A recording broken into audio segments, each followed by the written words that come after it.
Gracias por la palabra, Señor, porque esta nos dirige día a día conforme a tu corazón. Queremos bendecir todo lo que hoy, Señor, has puesto en la vida de Jorgito. Gracias, amado Dios, en tu nombre lo hacemos. Amén. Muy buen día, hermanos. El Señor les bendiga mucho y realmente nos dé de su gracia para compartir su palabra.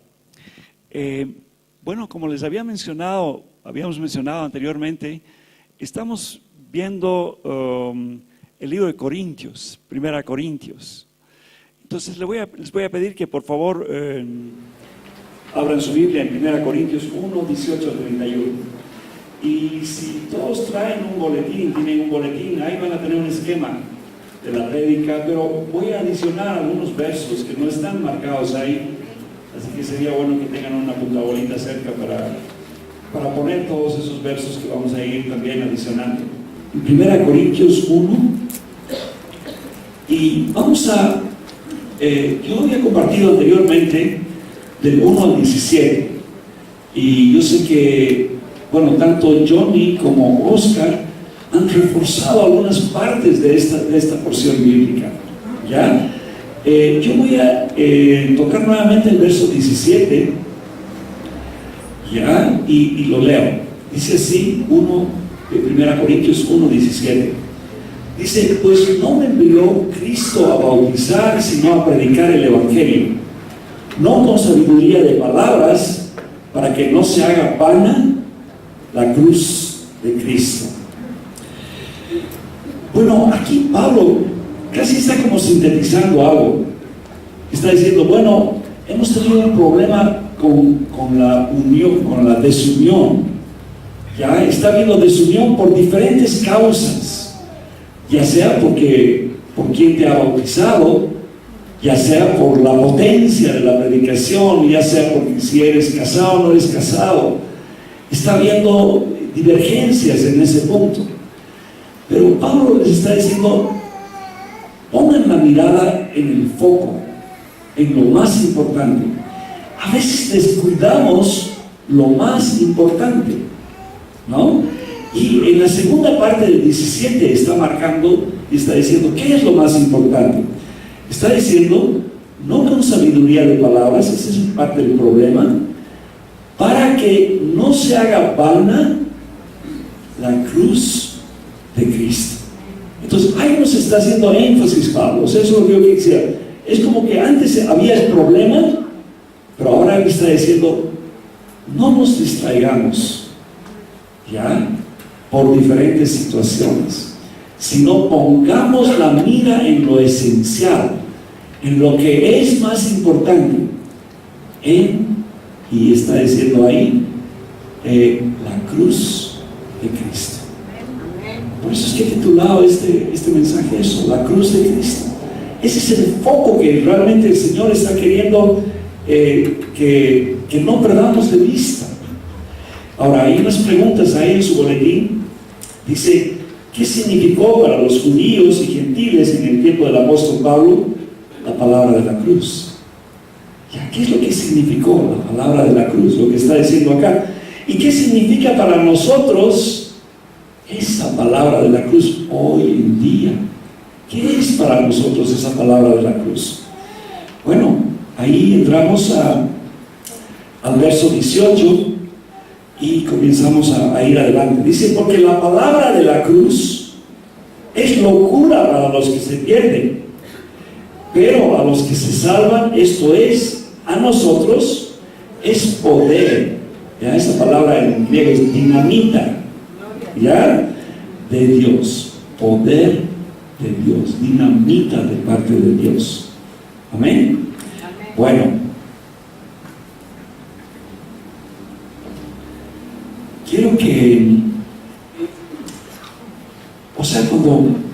cuando el apóstol Pablo está hablando de la palabra de la cruz, él está haciendo referencia al Evangelio de Jesucristo.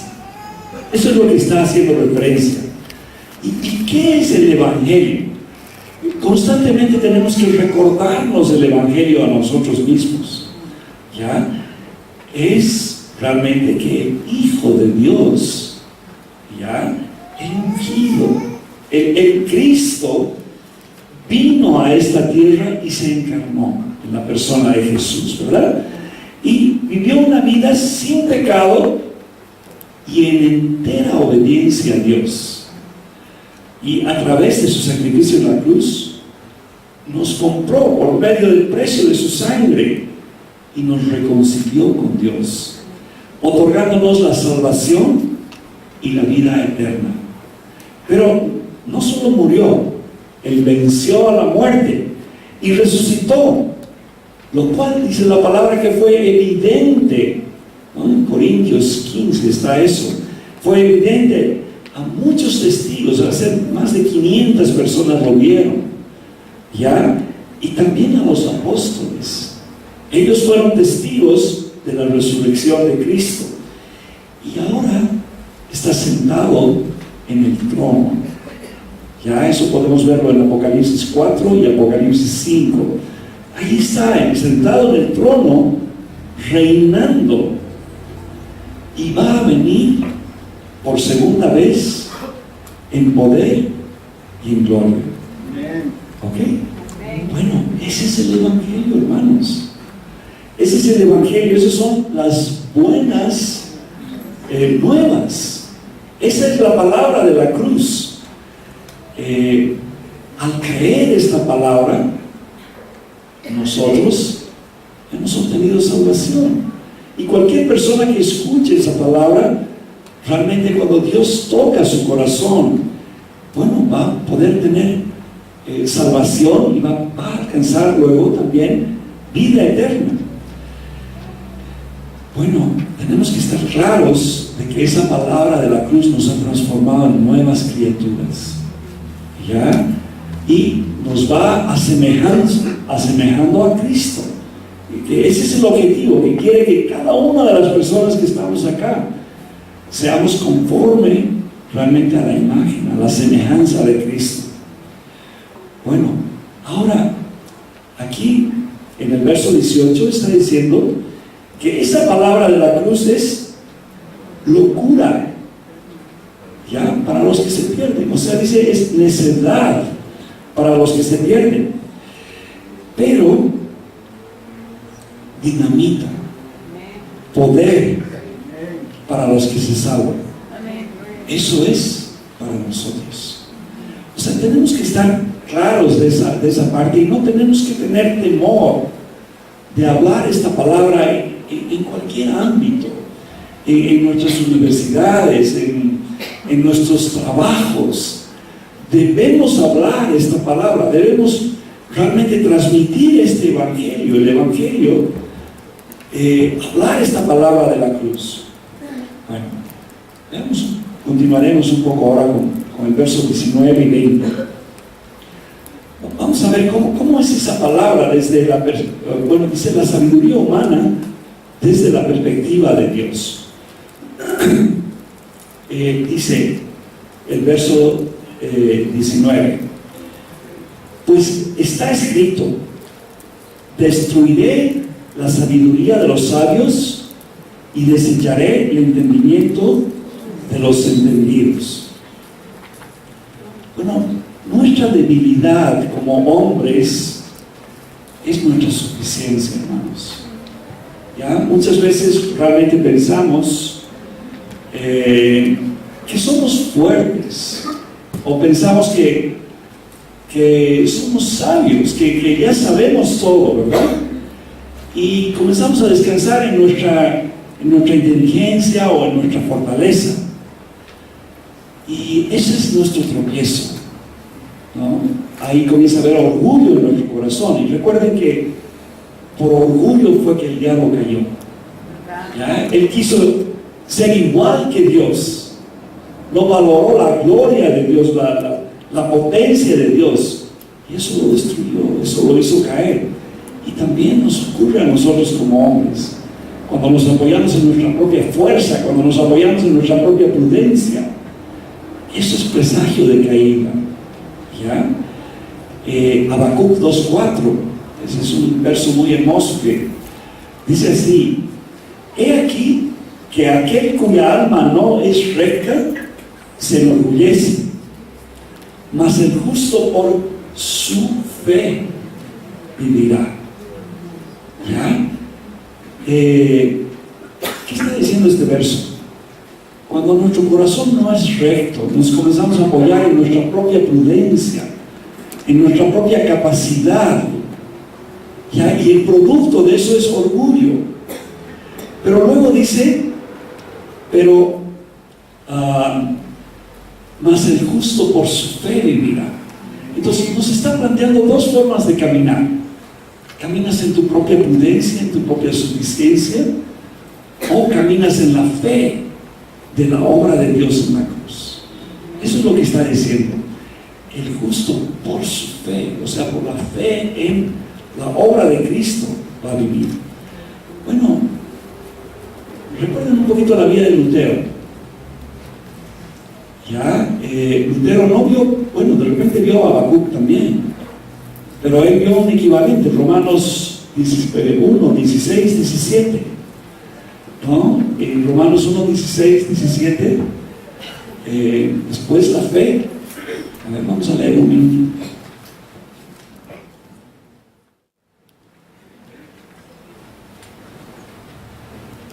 Dice, porque no me avergüenzo del Evangelio, porque es poder de Dios para salvación a todo aquel que cree, al judío primeramente y también al griego. Porque en el Evangelio la justicia de Dios se revela por fe y para fe, como está escrito. Está haciendo referencia a Habacuc. Mas el justo por la fe vivirá. ¿Sí? Bueno, ahí está, Pablo está viendo este verso. Ya, les digo, este verso cambió la vida de Lutero. Él se dio cuenta que la salvación no era por obras, sino que la salvación era por la fe en la obra de Cristo. Eso es lo que vio. Y eso transformó a ese monje, ¿verdad? Y transformó la iglesia de su tiempo. Entonces, entendamos que el Evangelio tiene potencia, que el Evangelio realmente tiene poder. ¿Ya? Bueno, dice acá, destruiré la sabiduría de los sabios y desecharé el entendimiento de los entendidos. Bueno, Dios en su sabiduría ha visto de que no es con el conocimiento humano que el hombre va a poder llegar a Dios, ¿ya? Sino con la revelación, sino con la obra de Cristo. Y bueno, aquí vemos un verso también en Isaías 29:14. Yo lo he citado simplemente, pero se los leo. Dice, por tanto, he aquí que nuevamente excitaré yo la admiración de este pueblo con un prodigio grande y espantoso, porque perecerá la sabiduría de sus sabios y se desvanecerá la inteligencia de sus entendidos. Bueno, Isaías vivió en un tiempo así bien difícil. ¿Ya? En ese tiempo, durante su vida hubo la caída de Samaria, y eso significaba que las 10 tribus de Israel del norte fueron realmente arrasadas, bueno, por los asirios. Fueron realmente conquistadas y fueron totalmente arrasadas. Y bueno, eso es lo que está diciendo acá Isaías. O sea, voy a sacudir este mundo, y todos los sabios, la gente que se cree, que se apoya en su propia prudencia, que no obedece los mandatos de Dios, que no escuchan a los profetas, que no escuchan la sabiduría de Dios, la voy a sacudir, la voy a hacer desaparecer. Y también en esas mismas instancias es que Isaías comienza ya a hablarnos del Mesías. Ya estamos hablando 800 años antes de Cristo.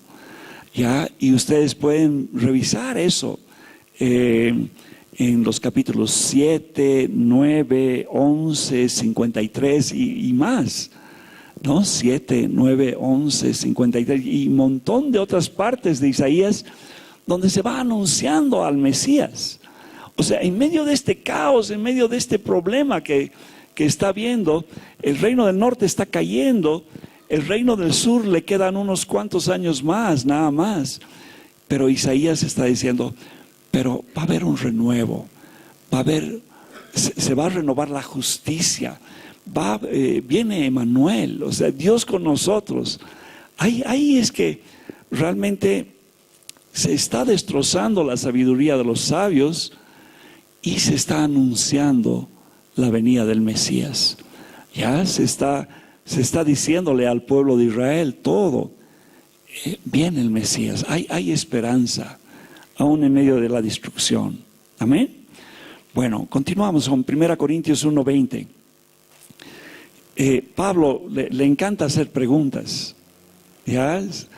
Todos sus libros de Pablo, o sea, Romanos, hace una pregunta y después se la contesta.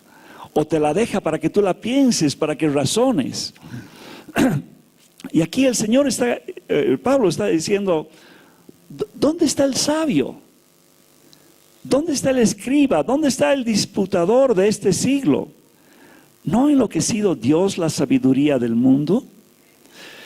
Bueno, aquí realmente Pablo está como un poquito estimulando nuestro pensamiento para que entendamos que con nuestra capacidad humana, con nuestra fortaleza humana, no es posible conocer a Dios, ¿no?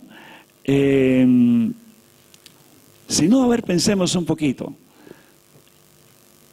Nicodemo se acerca a Jesús de noche, ¿no? Y comienza a decirle, maestro, bueno, o sea, sabemos que has venido de Dios porque nadie puede hacer las obras, y se está refiriendo a milagros que tú haces. ¿Y qué le dice Jesús? A no ser que no nazcas de nuevo, no puedes ver el reino de Dios. Y ese hombre comienza a tratar de exprimir su cerebro. ¿Y cómo puede un hombre, o sea, ya viejo, volver a nacer? ¿Puede entrar otra vez al vientre de su madre y nacer? Y ahí que le responde el Señor, que necesita nacer de agua, que necesita nacer del Espíritu. ¿Y comprenden? Entonces, a veces hombres así como que genuinamente están buscando de Dios, con su entendimiento no pueden entender a Dios. ¿Ya? Bueno, sabemos que la buena noticia es que Nicodemo se convirtió al Señor, porque él fue uno de los que pidió el cuerpo de Jesús con Arimateo para realmente enterrar a Jesús. Él participó en eso, o sea que ya lo vemos actuando en ese momento, ¿verdad? Ya conoció de Dios. Bueno, digamos también, vemos a Pablo acá, cuando estaba defendiéndose frente al rey Agripa y a Festo, ya, y comienza Pablo a testificarle y contarle de su testimonio, y habla de Cristo resucitado. Y ahí Festo le grita, estás loco, Pablo, o sea, las muchas letras te han vuelto loco, le dicen, ¿verdad? Entonces, realmente esos griegos no podían entender, o sea, no cabía en la mente de una persona cómo un hombre puede resucitar. Si un hombre muere, ya, ese es el todo. Pero, ¿qué dice la palabra de la cruz? Que Jesús murió y resucitó. Él venció a la muerte. Ya, Él fue esa primicia. Y ese es un aliento para nosotros, para saber que, bueno, con la muerte no se acaba todo. Sí, que hay una vida más de esta vida, que vamos a estar eternamente con el Señor. Bueno, continúa la palabra y aquí entramos a otro bloque. Vamos a ver del 21 al 25 y es la salvación a la manera de Dios. Dice, verso 21. Pues ya que en la sabiduría de Dios el mundo no conoció a Dios mediante la sabiduría, agradó a Dios salvar a los creyentes por la locura de la predicación. Ahí un poquitito veamos esa parte. Ya, o sea, Dios en su sabiduría entendió que el hombre no iba a poder conocerle con su propia capacidad, con su propia mente. Y dice, le agradó salvar, ya por la locura.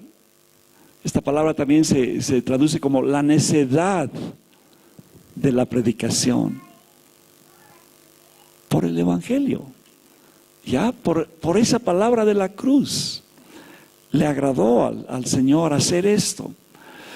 Ahora, continuamos, verso 22, dice, porque los judíos piden señales y los griegos buscan sabiduría. ¿Se acuerdan en los tiempos de Jesús? Yo les voy a leer Mateo 16, del 1 al 4. Mateo 16, del 1 al 4. Dice, vinieron los fariseos y los saduceos, esos eran los sacerdotes de ese tiempo, para tentarle y le pidieron que les mostrase señal del cielo. Miren, en otras palabras le está diciendo, bueno, vamos a creer que eres el Mesías si nos muestras una señal del cielo. Pero lo estaban tentando, ya habían visto montones de milagros. No querían creer. Los judíos, ¿qué buscaban? Señales. Eso es lo que buscaban. Ya, mas él respondiendo les dijo, cuando anochece decís buen tiempo, porque el cielo tiene celajes, y por la mañana hoy habrá tempestad, porque tiene también celajes en el cielo nublado. Hipócritas, que sabéis distinguir el aspecto del cielo, mas las señales de los tiempos no podéis. La generación mala y adúltera demanda señal. Jesús los está reprendiendo duro, ¿ya? Pero señal no les será dada sino la señal del profeta Jonás, y dejándoles se fue. En realidad Jesús les responde. Les está diciendo, muéstrame una señal, le están diciendo los sacerdotes de su tiempo. ¿Ya? Y él les dice, esta generación pide señal, pero la única señal va a ser la del profeta Jonás. ¿Qué pasó con Jonás? Estuvo en el vientre de un pez. Miren, no sé qué habría sido ese pez. Seguro que no ha sido una ballena, pero era un especial que el Señor había tenido. ¿Ah? Y ahí adentro estuvo Jonás. ¿Cómo sobrevivió? ¿Cómo respiró? No sé, pero la palabra dice que ahí adentro estuvo Jonás. ¿Ya? Hasta que este pez se indigestó y ¡pum! Lo botó, ¿verdad? Bueno, después de 3 días. Ahora Jesús está testificando, está diciendo, eso no es un cuentito. Eso ha ocurrido. Y así va a ocurrir conmigo, les está diciendo. Voy a estar en el vientre de la tierra 3 días. Y después voy a resucitar. Eso es lo que les está diciendo Jesús acá. Ya les está dando una señal, realmente. Pero eso es lo que perseguían los judíos, señales. ¿Ya? Si quieren otros versos pueden leer, no vamos a verlos ahora, Marcos 8, 11 y 12. Marcos 8, 11 y 12 o Lucas 11, 16. Lucas 11, 16. Bueno, los judíos piden milagros, los griegos buscan sabiduría. Aquí vemos en Hechos 17, 21. Pablo está en Atenas. Ahí está en medio de los griegos.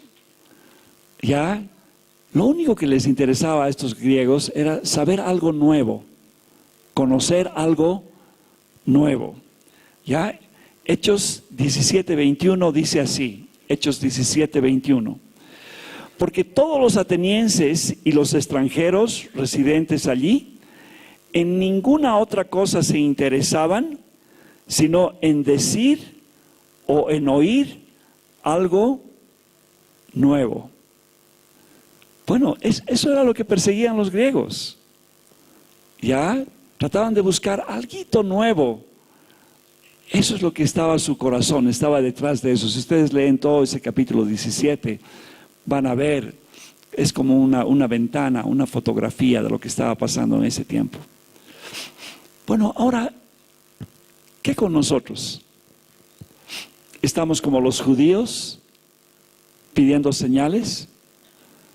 O sea, ante la enfermedad, ante la crisis económica, ante los problemas familiares, Señor, si tú me sanas, yo voy a servirte. Señor, si tú arreglas mi hogar, yo voy a dedicar mi vida a ti. ¿Sí? A veces estamos en eso. O sea, como los judíos, realmente pidiendo señales de Dios para caminar. Bueno, la palabra nos manda que caminemos por fe, confiando en la obra de Cristo. O estamos como los griegos. O sea, en nuestra mente, realmente queriendo buscar algo nuevo. Ya, hermanos, el Evangelio nunca va a envejecer. Esa palabra de la cruz tiene que mantenerse pura en nosotros hasta el final. Ya, así de tierna, porque la palabra dice que es poder de Dios. ¿Verdad? Bueno, ahora, miren qué bonito lo que está diciendo la palabra. Los judíos piden señales y los griegos buscan sabiduría. Pero nosotros predicamos a Cristo crucificado. Para los judíos ciertamente tropezadero y para los gentiles locura. O sea, ¿por qué decía ciertamente tropezadero? ¿Ya? Voy a leerles dos versos así muy rapidito. Mateo 16:20 y Gálatas 3:13. Mateo 16:20 y Gálatas 3:13. Dice Jesús que Él mandó a sus discípulos que a nadie dijeran que Él era Jesús el Cristo. ¿Ya? Y Gálatas 3:13 dice, Cristo nos redimió de la maldición de la ley, hecho por nosotros maldición, porque está escrito, maldito todo aquel que es colgado en un madero. Queridos, los judíos estaban esperando un Mesías triunfante. O sea, recuerden, estaban bajo el zapato, bajo la bota romana. Estaban realmente esclavos, prácticamente, o sea, sojuzgados. ¿Ya? Y lo que querían era un libertador. Entonces, que se hablara de que había venido un Mesías y que había muerto todavía, realmente era pues un tropezadero. Eso es lo que está diciendo la palabra. No podía entrar en su mente, no podían creer. Ellos no estaban esperando a alguien que naciera en un pesebre, ya, en una familia pobre. Ellos querían ver un rey. Bueno, como vamos a verlo cuando Él venga por segunda vez. Porque había las dos cosas en la Escritura. En la profecía hay las dos cosas. Ya, el Mesías siervo y el Mesías triunfante. Ellos estaban esperando al triunfante. Entonces para ellos era un tropezadero. Y peor aún, que se diga que había muerto en la cruz. ¿Por qué? Porque la ley decía, maldito todo aquel, ya, que es colgado en un madero. Bueno, ¿cómo podía el Mesías volverse una maldición? Nosotros entendemos ahora. Él cargó allá en la cruz nuestro pecado. Él se hizo maldición por nosotros. Él recibió la ira de Dios en vez de nosotros. ¿Sí? Pero eso no lo entendían los judíos. Por eso era tropezadero. Para los griegos, necedad. Resurrección, estás loco. ¿Cómo van los hombres a resucitar? Bueno, queridos, eso también nos puede pasar hoy día. A veces con nuestro razonamiento humano es difícil de entender las cosas. ¿Ya? Quiero contarles que, O sea, mi padre era un médico. Y era un médico bien capaz. Y cuando yo me convertí al Señor, para mi padre y mi madre eso era una locura. ¿Sí? Un hogar católico, realmente, ¿cómo iba a poder comprender aquello? ¿Cómo iba a poder entender aquello? Bueno, año tras año con nuestras vidas hemos ido testificando de Dios. Pero no podíamos callar o hablar mucho de esto, porque no lo entendían, no lo captaban. Una noche estábamos con mi esposa junto a mi padre y a mi madre. Y mi padre había quedado ciego prácticamente por un glaucoma. Y estaba muy limitado.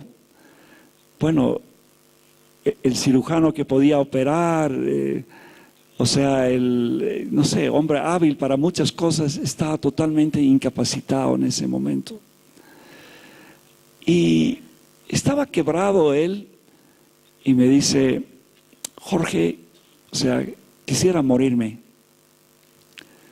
Y yo le dije ese día, papá, está bien y aún podemos orar por eso, para que tú no sufras. Pero quiero que sepas que hay cielo y hay infierno. ¿Sí? Bueno, ese día él entregó su vida a Cristo junto con mi madre.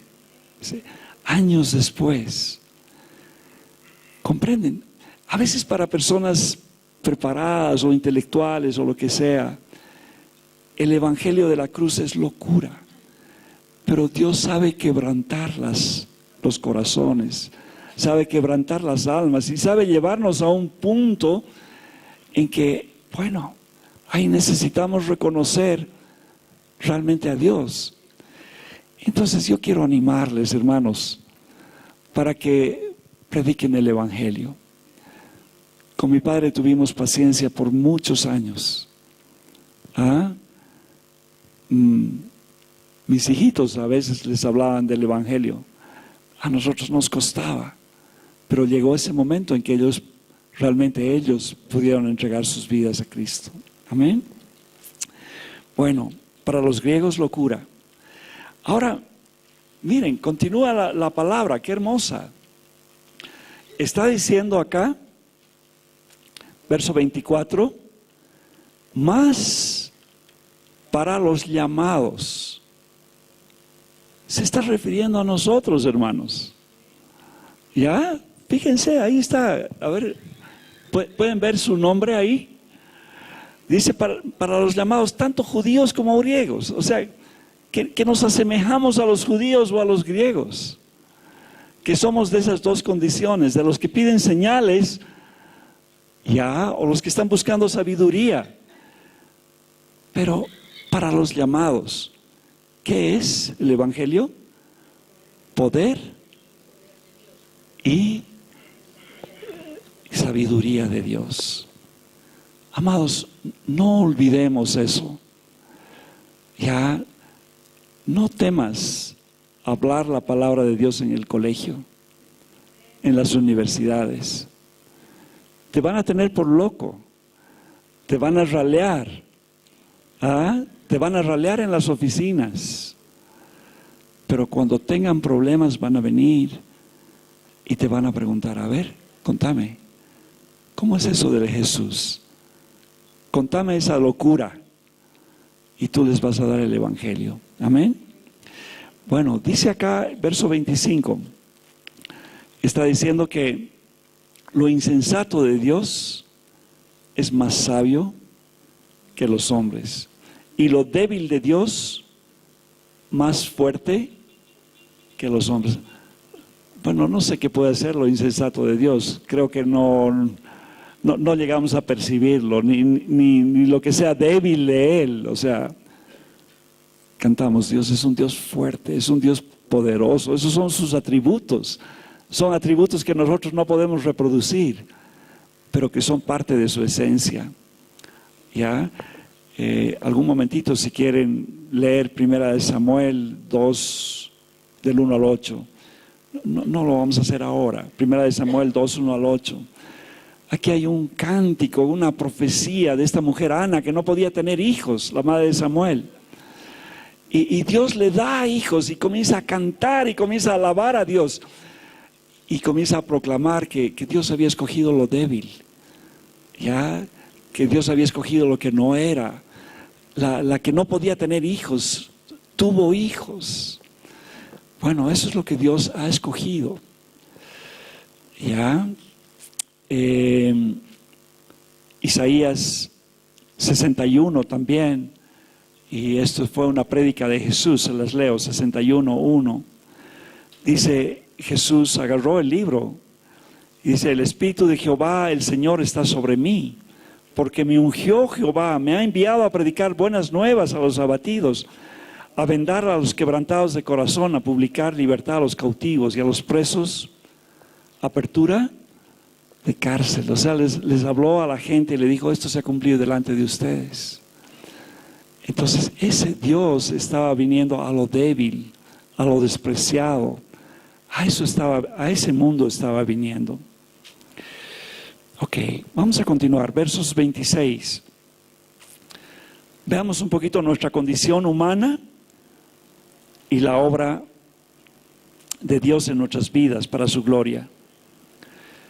¿Ya? Y casi en esta parte quisiera que te mires tú y al que está a tu ladito, porque está hablando de los que estamos acá. ¿Ya?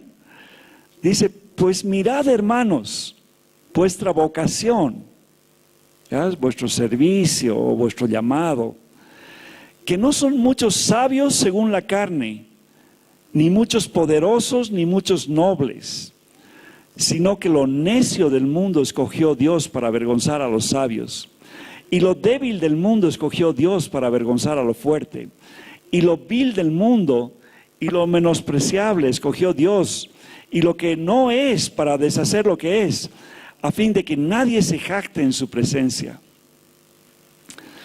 Bueno, aquí el apóstol Pablo nos hace un tour por la iglesia. Nos está invitando a mirar en medio de nosotros. Primero, mirarnos a nosotros mismos. ¿Hay algún sabio por acá? ¿Algún poderoso? ¿Algún noble? ¿Verdad que no? Dice que lo necio escogió Dios para avergonzar a los sabios, porque no es con la sabiduría del hombre que se va a llegar a Dios, ¿verdad? Lo débil escogió Dios, igual, para avergonzar a lo fuerte, porque no es con nuestra fortaleza que llegamos a Dios, no es con nuestra capacidad que llegamos a Dios. Lo vil y lo menospreciado. Hermanos, la iglesia es un hospital, ¿sí? Ahí llega lo que está enfermo, ya, lo que está desahuciado, porque a Dios así le place, porque el Señor quiere glorificarse en cada una de esas vidas. Verso 29, a fin de que nadie se gloríe en su presencia. Vamos a continuar. Quién sabe, esta es la partecita que más quisiera que presten atención. Bueno, todo lo otro es importantísimo, pero aquí hay algo que también vamos a ir sacando. Dice: nosotros somos de Cristo Jesús y en Él tenemos muchos tesoros para gloria suya. El verso 30. Mas por Él, o sea, por Cristo Jesús, estáis vosotros en Cristo Jesús, el cual nos ha sido hecho por Dios sabiduría, justificación, santificación y redención.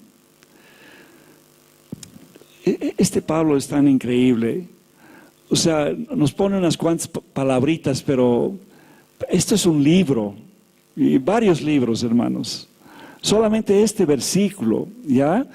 Un poquito, en el texto griego más o menos dice así: sin embargo, ustedes de Él son. O sea, está afirmando, entiendan, ustedes son de Él. O sea, estábamos hablando de que lo necio, lo vil, había escogido Dios. O sea, estaba hablando de nosotros, ¿ya? Y está diciendo que, en primer lugar, que nosotros somos de Él. Somos preciados a sus ojos, somos sus hijos, ¿ya? Luego está diciendo que estamos en Cristo. Y también el decir que estamos en Cristo es algo que se menciona en todo el libro de Efesios, por ejemplo. ¿Ya? Tú ya no eres tuyo, ya no vives por ti mismo. Tú estás guardado en Cristo. A veces yo he puesto la figura de un barco, ¿ya? Y este es como un transatlántico. ¿Ya? Tú estás en el barco, estás metido ahí adentro, estás en Cristo. Entonces ahí adentro no hay tormentas ni hay tiburones. ¿Me comprendes? Estás en Él. Ahora, en Él tienes toda una herencia, tienes todo un potencial, ¿ya? Y esto es lo que va a relatar después. Está diciendo, o sea, en Cristo, el cual se hizo por nosotros de parte de Dios, sabiduría, justificación, santificación y redención. ¿Ya?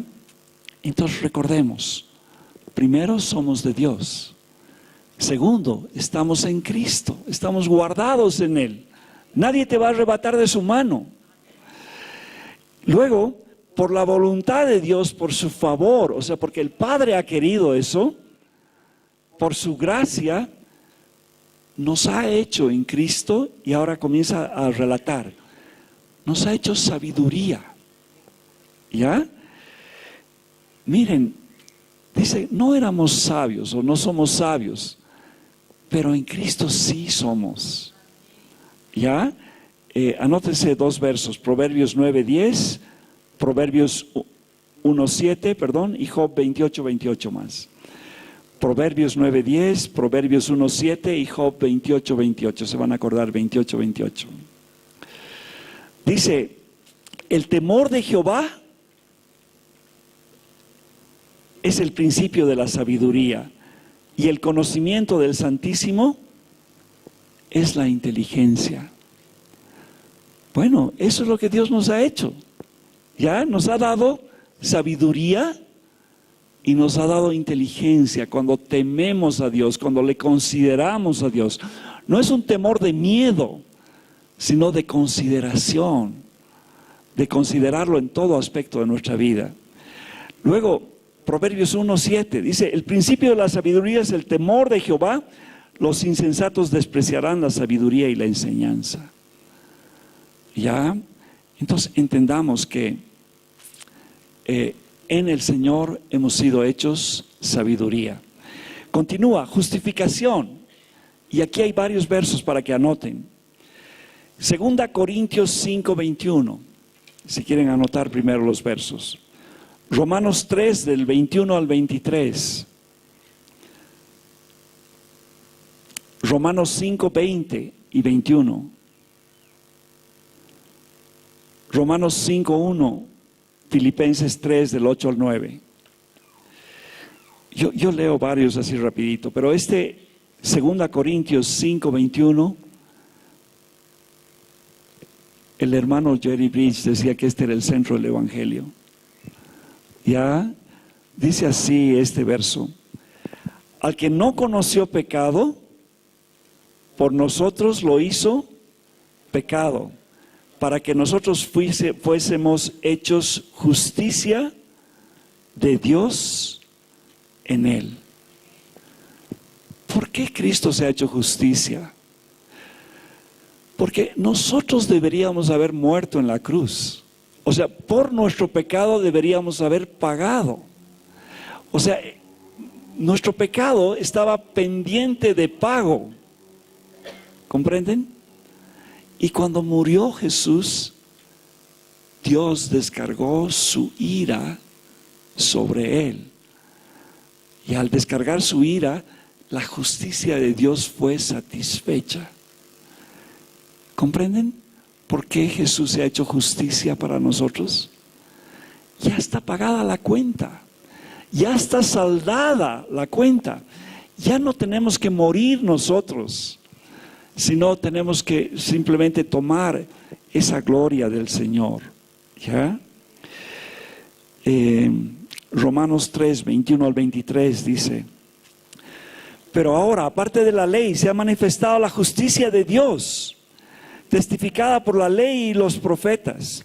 La justicia de Dios por medio de la fe en Jesucristo, para todos los que creen en Él, porque no hay diferencia, por cuanto todos pecaron y están destituidos de la gloria de Dios. Toda esa porción de Romanos 3, léanla, apréndanla de memoria, del 21 al 27 si pueden. Ahí está el centro del Evangelio, ahí también está marcado, es igual que Corintios 15. En esta parte de Romanos está plasmado todo el Evangelio. Les leo Romanos 5:20 ahora. Pero la ley se introdujo para que el pecado abundase, mas cuando el pecado abundó, sobreabundó la gracia, para que así como el pecado reinó para muerte, así también la gracia reine por la justicia, para vida eterna mediante Jesús, Señor nuestro.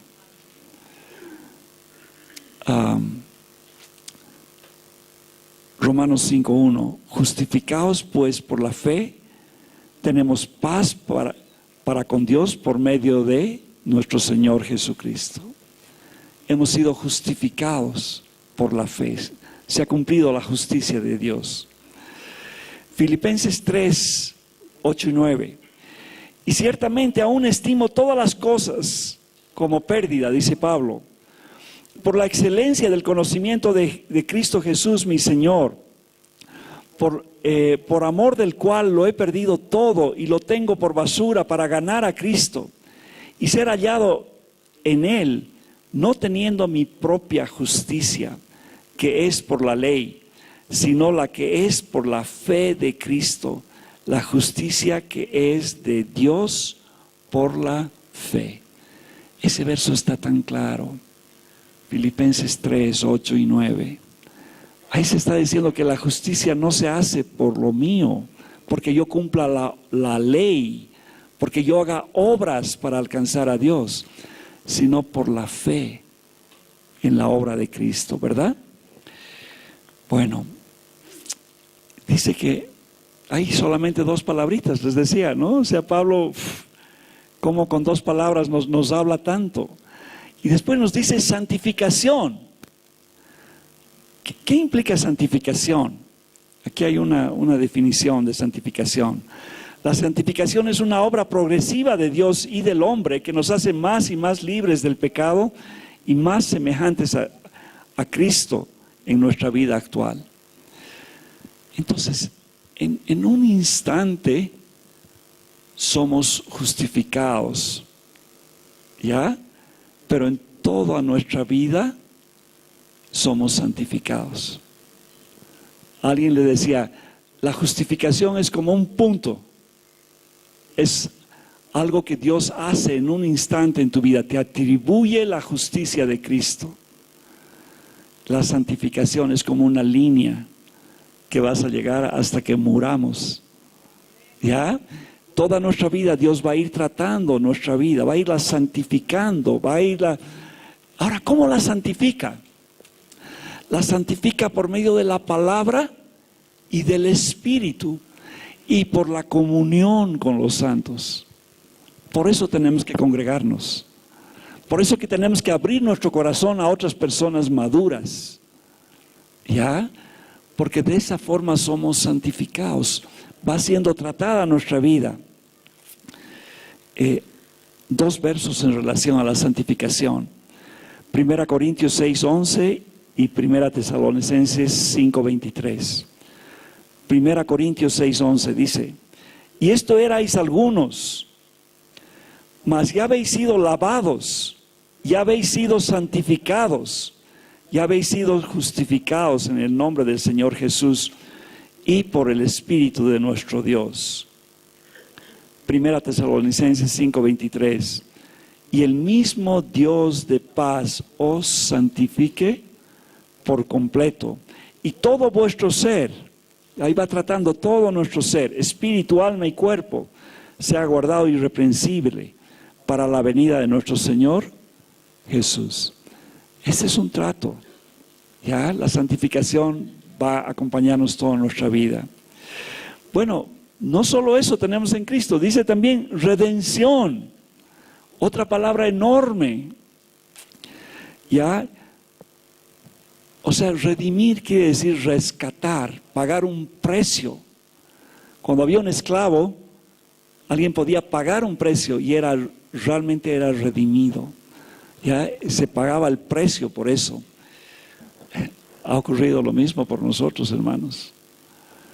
Nosotros teníamos condenación de muerte.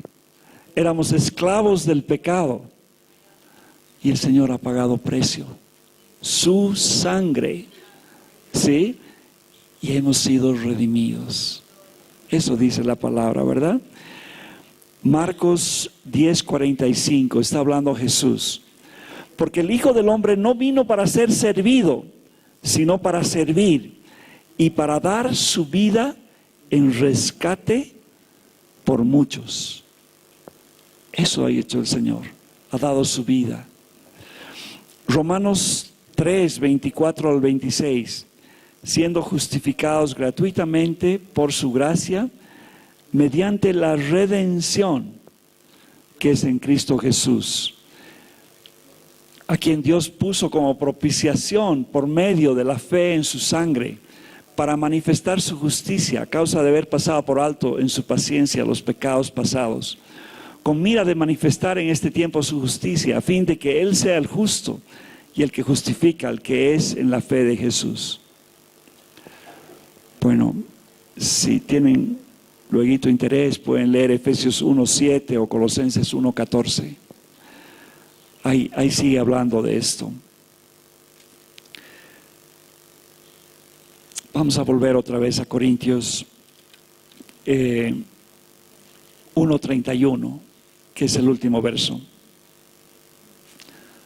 1 Corintios 1:31. Para que, como está escrito, el que se gloríe, realmente gloríese en el Señor. ¿Ya? Aquí sí quisiera que anoten dos versos.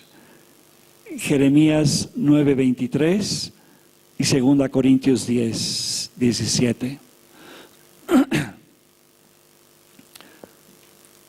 Dice: no se alabe el sabio en su sabiduría, ni en su valentía se alabe el valiente, ni el rico se alabe en su riqueza, mas alábese en esto el que se hubiese de alabar, en entenderme y conocerme, que yo soy Jehová, que hago misericordia, juicio y justicia en la tierra, porque estas cosas quiero, dice Jehová.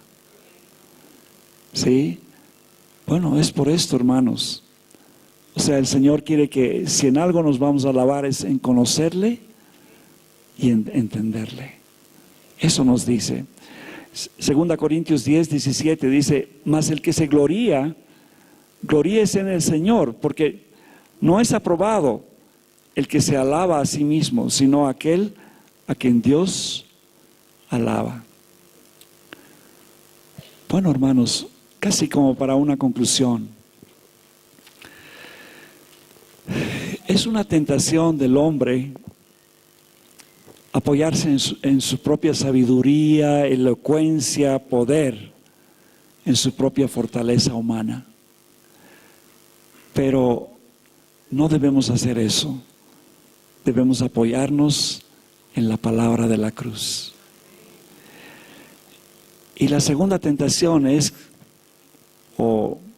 perspectiva es pensar que esa palabra de la cruz es para el comienzo de la vida cristiana. Eso es un error. No es solo para el comienzo de la vida cristiana. Es como un lente, es como un foco para mirar toda nuestra vida cristiana, todo nuestro caminar hasta que muramos. O sea, recuerden, estamos en Cristo. Ya, si hemos llegado hasta acá es porque Dios nos ha traído. Y si vamos a llegar hasta el final es porque Dios nos va a llevar hasta allá, realmente. Y esa es la esperanza, ¿no? Filipenses 1:6, ahí. Esa es la esperanza que Dios nos da. Entonces, no le quitemos poder a la palabra de la cruz. Ya la consideraremos cada día en nuestras vidas. Alguien decía que el evangelio era como un diamante. Dice que el diamante, mientras más caras tiene, es más preciado. Lo cortan así. ¿Ya? Si hubiera uno bien grande, tendría muchas caras. Bueno, ese es el evangelio. Lo puedes ir mirando desde un lado y desde otro. Puedes ver Romanos 5:1, justificados pues por la fe. Puedes ver Romanos 8, no hay condenación en Cristo Jesús. Puedes ir mirándole cada cara al evangelio y aplicándola a tu vida. Amén. Amén. Nos pondremos en pie, hermanos, y vamos a orar al Señor. Padre, juntos queremos agradecerte por la palabra de la cruz y rogarte que nunca tengamos a poco esta palabra. Señor, que veamos su potencia para transformar nuestras vidas y para alcanzar a nuestros seres queridos, a nuestros amigos, al desvalido en la calle, Señor, al indigente, porque tú has escogido lo que no es para realmente avergonzar a lo que es, Señor. Y aquí estamos nosotros en esa condición. Y con gratitud te damos gracias, Señor, de habernos permitido conocerte. Gracias por habernos hecho sabios en ti.